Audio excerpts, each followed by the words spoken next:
Je vous propose à présent de définir les setters de la classe.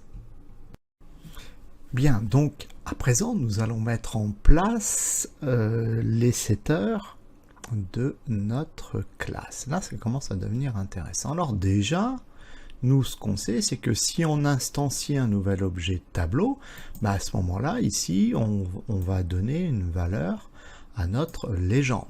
D'accord? Donc du coup, ici, on viendra alimenter la propriété caption. Donc du coup, c'est parti. On va créer un setter de visibilité publique, voilà, et on va l'appeler setCaption. Donc ce setter va prendre un argument, on va l'appeler par exemple $légende, pourquoi pas. Et puis notre setter va faire ce que tout setter fait, c'est-à-dire que pour l'objet courant, il va donner à la propriété caption ce qu'il reçoit en paramètres, donc à savoir $légende. Ça c'est fait. Bon, premier setter. Alors maintenant, réflexion. Il va falloir qu'on alimente $data, $class, $rospan, $callspan. Bon. Bien en fait, puisque vous avez dû vous poser la question, vous avez dû vous dire, mais pourquoi tu n'as pas utilisé th, pourquoi tu n'as pas été déclaré td ici dans les constantes ou dans les propriétés? Parce qu'en fait, je déciderai de faire, c'est une idée, hein, un setter qui va venir créer l'entête de mon tableau. Alors on y va. Donc l'entête de mon tableau doit avoir des data, il aurait peut-être des classes, il aurait peut-être des rospan, peut-être des callspan, je ne sais pas. Donc du coup, parce qu'en fait notre classe il faut qu'elle soit générique, hein. Ça sera ça, il faudra qu'on se pose les bonnes questions. C'est-à-dire qu'en fait là on fait pas une classe juste pour écrire ce tableau là, c'est-à-dire que notre classe nous permettra de faire tous les tableaux qu'on voudra. Donc là ici je propose qu'on appelle notre setter setEntête. Donc lui il va gérer l'entête de notre tableau. Alors justement, quand on va invoquer ce setter, du coup ce que l'on va faire c'est qu'on va lui dire tu vas donner une data, tu vas donner une information ici au th, d'accord?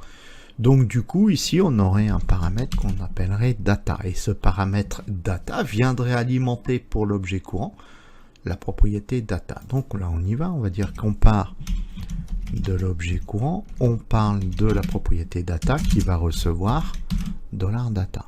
Bon, rien d'extraordinaire. Ensuite on va dire on va définir une classe, on va définir un rospan, on va définir un callspan. Alors on y va, on va définir un paramètre classe, on va définir un paramètre, alors si je reste dans l'ordre, rospan, et on va définir un paramètre callspan pour le cas où il y en ait besoin, je ne sais pas.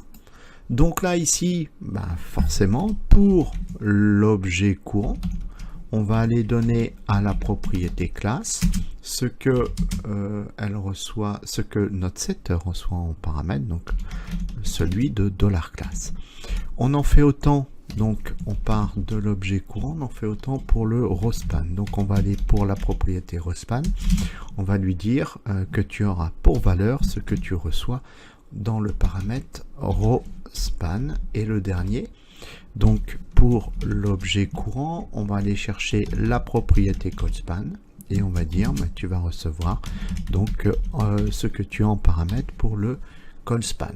Ok, je vais mettre les signes égales l'un en dessous de l'autre pour que ce soit plus propre et plus lisible pour notre méthode setEntête. Ok, bon, pas trop mal, je vais faire CTRL S. Qu'est-ce qui nous resterait à faire comme setter? Autant on vient de faire les entêtes, autant on pourrait faire la suite. D'accord? En fait, toutes les données qu'il y aurait dans notre tableau. Et donc, on va faire un setter. On va en fait, vous savez quoi? On va dupliquer le setEntête. D'accord? Et ici, on va dire qu'on va faire un setter qu'on va appeler données, par exemple. Voilà.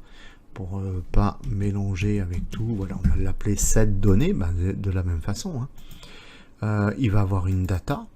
il aurait éventuellement un row span, éventuellement un call span, éventuellement une classe. Donc en fait, tous les caractéristiques que nous on a définies à notre tableau. Bon, ça serait pour nos setters. Donc ça voudrait dire qu'une fois qu'on a instancié un nouvel objet tableau, ben, on pourra accéder à ces setters et venir les alimenter pour tenter de créer un tableau.